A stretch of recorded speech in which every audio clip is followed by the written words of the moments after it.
નમસ્કાર. દિવસભરના તાજા સમાચારોમાં તમારું સ્વાગત છે. તમારી સાથે હું છું પિનલગીરી ગોસ્વામી. સમાચારો વિસ્તારથી જાણીએ એ પહેલા મહત્વના સમાચારો ઉપર એક નજર. નમસ્કાર મિત્રો, આજની વિડીયોમાં વાત થશે ઠંડીથી અમરેલી ઠૂંઠવાયું, નલિયાને પણ પાછળ છોડી દીધું છે. ત્યારે આગળ વાત થશે ગુજરાતના દરેક પોલીસ સ્ટેશનમાં શરૂ થશે સાંત્વના કેન્દ્ર.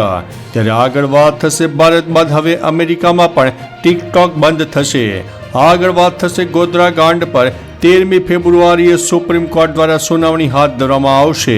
ત્યારે આગળ વાત થશે DEOના 100 વિદ્યાર્થીઓના પ્રવેશ રદના નિર્ણયથી વાલીઓમાં રોષ. ત્યારે આગળ વાત થશે અંબાલાલ પટેલનો નવો નક્કર ધડાકો સામે આવ્યો છે. આગળ વાત થશે વાહ ભાઈ વાહ, 65 કરોડના બ્રિજનો છેડો ખાનગી મિલકતની દિવાલ પાસે પૂરો થયો. મિત્રો, અન્ય મહત્વના સમાચારમાં વાત થશે તો સાબરમતી રેલવે સ્ટેશન બન્યો અસામાજિક તત્વોનો અડ્ડો. ત્યારે વાત થશે બાગેડુ બિલ્ડરે બેંકને પણ ચૂનો ચોપડ્યો છે. ત્યારે વાત થશે પારૂ યુનિવર્સિટીના યુવક ઉપર જીવલેણ હુમલો સામે આવ્યો છે. ત્યારે આગળ વાત થશે સૈફ ઉપર હુમલો કરનાર આરોપીની પહેલી તસવીર સામે આવી છે. ત્યારે આગળ વાત થશે વડનગરમાં 298 કરોડના પ્રોજેક્ટનું લોકાર્પણ હાથ ધરવામાં આવનાર. ત્યારે વાત થશે PM મોદીએ ગુજરાત અને વડનગરનું નામ રોશન કર્યું છે તેવું અમિત શાહે પોતાના નિવેદનમાં જણાવ્યું છે. ત્યારે આગળ વાત થશે વડોદરામાં સ્પીકર વગાડવાના મુદ્દે પાડોશી બાખડી પડ્યા હતા. ત્યારે વાત થશે શિસ્તમાં ન રહેનાર પોલીસ કર્મચારીઓ સામે પણ તવાઈ હાથ ધરવામાં આવશે. હવે મિત્રો, સમાચારો વિસ્તારથી. ગુજરાત રાજ્ય પોલીસ વડાએ મોટી કાર્યવાહી કરી છે, જેમાં શિસ્તમાં ન રહેનાર પોલીસ કર્મચારીઓ સામે કાર્યવાહી કરવામાં હાથ ધરવામાં આવશે. ચાલુ ફરજે વિદેશે પ્રવાસ જનાર 4 પોલીસ કર્મીને સસ્પેન્ડ કરી દેવામાં આવ્યા છે. ચાલુ પગારે પોલીસ કર્મીઓ વિદેશ પ્રવાસે ગયા હતા અને આ માહિતી સામે આવી હતી, જેમાં 9 પોલીસ કર્મચારી સામે ખાતાકીય તપાસના આદેશ પણ કરવામાં આવ્યા છે.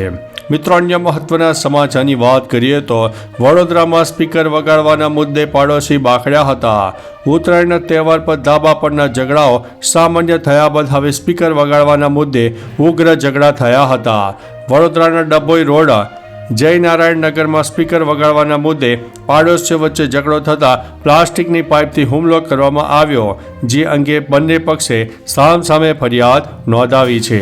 મિત્રો, અન્ય મહત્વના સમાચારની વાત કરીએ તો PM મોદીએ ગુજરાત અને વડનગરનું નામ રોશન કર્યું છે તેવું અમિત શાહે જણાવ્યું છે. કેન્દ્રીય ગૃહમંત્રી અમિત શાહના હસ્તે વડનગરમાં 298 કરોડના ખર્ચે નિર્મિત આર્કિયોલોજીકલ એક્સપિરિયન્શનલ મ્યુઝિયમ, 72 કરોડમાં બનેલ પ્રેરણા સંકુલ અને 33 કરોડમાં બનેલ સ્પોર્ટ્સ કોમ્પ્લેક્સનું લોકાર્પણ થયું. તેઓએ જણાવ્યું કે હું નરેન્દ્રભાઈ મોદીને અભિનંદન આપવા માંગુ છું, જેમણે આ પરિકલ્પના કરીને માત્ર વડનગર જ નહીં પણ ગુજરાત અને દેશની સંસ્કૃતિને દુનિયાના નકશા ઉપર રાખવાના પ્રયાસ કર્યા છે. મિત્રો, અન્ય મહત્વના સમાચારની વાત કરીએ તો વડનગરમાં 298 કરોડના પ્રોજેક્ટનું લોકાર્પણ કરવામાં આવ્યું. ₹298 કરોડના અંદાજિત ખર્ચે તૈયાર કરાયેલું આર્કિયોલોજીકલ એક્સપિરિયન્શલ મ્યુઝિયમનું કેન્દ્રીય ગૃહમંત્રી અમિત શાહે ઉદ્ઘાટન કર્યું. આ 4 માળનું મ્યુઝિયમ લગભગ 12,500 બાબા સિદ્દીકીની હત્યા થઈ. જો સરકાર આટલી મોટી હસ્તીઓને સુરક્ષા આપી જ નથી શકતી તો સામાન્ય લોકોનું શું થશે? જો તમે સુરક્ષા પૂરી પાડી શકતા નથી તો રાજીનામું આપી દો, એમ કરીને હવે રાજકારણમાં ગરમાવો પણ જોવા મળી રહ્યો છે. મિત્રો, અન્ય મહત્વના સમાચારની વાત કરીએ તો ઉના નજીક માંડવી બીચ પર યોજાશે બીચ કાર્નિવાલ. દીવની નજીક એક નવું નજરાણું બનવા જઈ રહ્યું છે. રાજ્યના પર્યટન વિભાગ અને જિલ્લા વહીવટીતંત્ર ગીર સોમનાથ દ્વારા ઉના નજીક આવેલા અહેમદપુર માંડવી બીચ પર પર્યટન ગતિવિધિને પ્રોત્સાહન મળે તે માટે 3 દિવસના કાર્નિવાલનું આયોજન કરવામાં આવ્યું છે, જેમાં દેશ અને વિદેશના પ્રવાસીઓને આકર્ષવાનું આયોજન સરકાર કરી રહી છે. અહીં 24, 25 અને 26 જાન્યુઆરીએ વિશેષ કાર્નિવાલનું આયોજન કરાયું છે.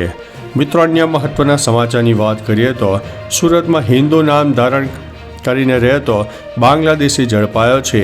સુરતમાં હિન્દુ નામ ધારણ કરી અને ખોટા ડોક્યુમેન્ટ બનાવીને બાંગ્લાદેશી આરોપી સુરત SOGએ ઝડપી પાડ્યો છે. આરોપી મુસીબલ ઉર્ફે રાજ ઉર્ફે પ્રદીપ મકબૂલ શેખની ધરપકડ કરીને પોલીસે બધી તપાસ હાથ ધરી છે। આ આરોપી પાસેથી 2 અલગ અલગ નામવાળા ભારતીય આધાર કાર્ડ મળ્યા છે, જેના આધારે પોલીસે તપાસ હાથ ધરી છે।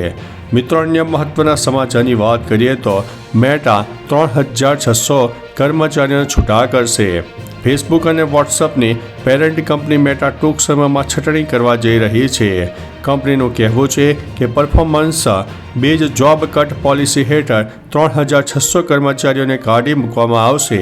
CEO માર્ક ઝુકરબર્ગે જણાવ્યું હતું કે આ નિર્ણય કંપનીના 5% કર્મચારીઓને અસર કરશે। સપ્ટેમ્બર 2024ના ડેટા અનુસાર મેટામાં લગભગ 72,000 કર્મચારીઓ છે। મિત્રો, અન્ય મહત્વના સમાચારની વાત કરીએ તો ઉત્તરાયણના તહેવારોમાં 19ના મોત થયા છે। ગુજરાત હાઈકોર્ટના છેલ્લી ઘડીના આદેશ બાદ ચાઇનીઝ ઉપરાંત ગ્લાસ કોટેડ દોરીઓ પર પ્રતિબંધ છતાં ઉત્તરાયણના 2 દિવસમાં દોરી વાગવાથી મૃત્યુ પામવાના 10 કિસ્સાઓ રાજ્યભરમાં નોંધાયા હતા। પ્રતિબંધ છતાં 200 જેટલી વ્યક્તિઓને દોરાના કારણે ઈજાઓ થઈ છે। આ સિવાય ધાબા ઉપરથી પડી જવાથી કે પતંગના કારણે અન્ય રીતે મૃત્યુની 9 ઘટનાઓ રાજ્યભરમાં નોંધાઈ છે, જેમાં ઉત્તરાયણના તહેવારમાં કુલ મૃત્યુ આંક 19 થયો છે। મિત્રો, અન્ય મહત્વના સમાચારની વાત કરીએ તો તાપમાનમાં વધારો છતાં ઠંડી યથાવત જોવા મળી છે। આગામી 2 દિવસ ગુજરાતમાં ઠંડી યથાવત રહેશે।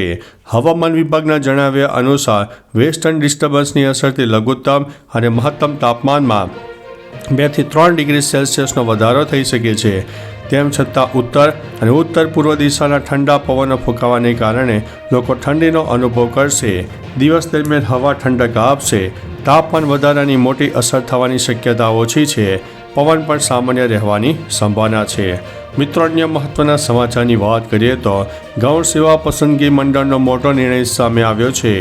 ગૌણ સેવા પસંદગી મંડળ દ્વારા મહત્વનો નિર્ણય લેવામાં આવ્યો છે, જેમાં ગૌણ સેવાની પરીક્ષા હવેથી અંગ્રેજીની સાથે ગુજરાતીમાં પણ પેપર આપી શકાશે તેવી માહિતી મળી હતી। આ ઉપરાંત તમામ પરીક્ષાનો સિલેબસ મંડળ દ્વારા ગુજરાતીમાં ઉપલબ્ધ કરાવાશે। અત્યાર સુધી સિલેબસ અને પેપર અંગ્રેજીમાં આપવામાં આવતા હતા, ત્યારે ગૌણ સેવા પસંદગી મંડળના નિર્ણયથી લાખો ઉમેદવારોને ફાયદો થશે। મિત્રો, અન્ય મહત્વના સમાચારની વાત કરીએ તો શેર બજારના નામે 59 લાખની છેતરપિંડી કરવામાં આવી છે। મેમનગરમાં આવેલી અમદાવાદ મર્કેન્ટાઇલ કોઓપરેટિવ બેંકના ક્લાર્ક પાસેથી શેર બજારમાં રોકાણના બહાને સાયબર ગઠિયાઓએ 59 લાખ રૂપિયા પડાવી લીધા હતા। ક્લાર્કને શેર માર્કેટમાં નુકસાન થતું હોવાથી 80 થી 85% નફો આપવાની લાલચ આપી હતી, જ્યારે નફામાંથી 20% કંપનીને આપવાનું કહીને રોકાણ કરાવ્યું હતું। આ અંગે સાયબર ક્રાઇમ પોલીસ ફરિયાદ દાખલ કરવામાં આવી છે અને ફરિયાદના આધારે તપાસ હાથ ધરવામાં આવી છે। મિત્રો, અન્ય મહત્વના સમાચારની વાત કરીએ તો ઈસરોએ ઇતિહાસ રચ્યો છે। ભારતનો ડંકો। ભારતીય અવકાશ સંશોધન સંગઠન એટલે કે ઈસરોએ સ્પાર્ડેક્સ મિશન હેઠળ અવકાશમાં ઇતિહાસ રચ્યો છે। ઈસરોએ 2 ઉપગ્રહોને સફળતાપૂર્વક અવકાશમાં ડોકિંગ એટલે કે જોઈન્ટ કર્યા છે, જેની સાથે દુનિયામાં ફરી એક વખત ઈસરો અને ભારતનો ડંકો વાગ્યો છે। ભારત આ સિદ્ધિ મેળવનાર ચોથો દેશ બન્યો છે। આ પહેલા અમેરિકા, ચીન અને રશિયાએ અવકાશમાં સફળતાપૂર્વક ડોકિંગ કર્યું હતું। મિત્રો, અન્ય મહત્વના સમાચારની વાત કરીએ તો જાહેરાતનો બોર્ડ દેખાય તે માટે વૃક્ષ કાપી નાખતા કાર્યવાહી હાથ ધરવામાં આવી છે। ચાંદખેડામાં આવેલી ઝાંઝર સ્કાય નામની બાંધકામ સાઇટે લોકોને જાહેરાતનું બોર્ડ દેખાતું ન હોવાથી આગળના ભાગે આવેલા 7 વિશાળ વૃક્ષને કાપી નાખ્યા હતા, જેથી મ્યુનિસિપલ એસ્ટેટ વિભાગ આ સાઇટની રજા ચિઠ્ઠી સ્થગિત કરી દીધી હતી। તેમાં વૃક્ષો કાપવા બદલ 2 લાખનો દંડ ફટકાર્યો હતો। પશ્ચિમ ઝોનના એસ્ટેટ વિભાગે તપાસ કરીને ઝાંઝર સ્કાય સાઇટની રજા ચિઠ્ઠી સ્થગિત કરી દેવાઈ છે। મિત્રો, અન્ય મહત્વના સમાચારની વાત કરીએ તો કેજરીવાલ પાસે 1.73 કરોડની સંપત્તિ। અરવિંદ કેજરીવાલે નવી દિલ્હી બેઠક પરથી ઉમેદવારી નોંધાવી છે। કેજરીવાલ દ્વારા દાખલ કરાયેલા સોગંદનામા મુજબ તેઓ કરોડપતિ છે।